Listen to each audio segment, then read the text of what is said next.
Galera, beleza? André Duarte falando. Pessoal, vou mostrar pra vocês um pouco da ponteira aqui.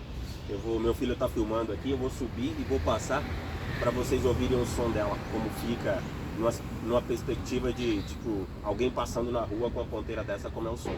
Eu tenho curiosidade de saber isso também, então eu pedi pro meu filho gravar e aí já vou mostrar um videozinho rápido pra vocês aí.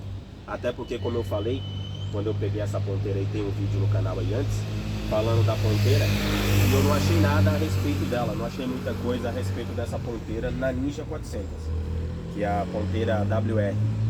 Então eu vou fazer esse videozinho rápido aí pra vocês verem como fica, beleza?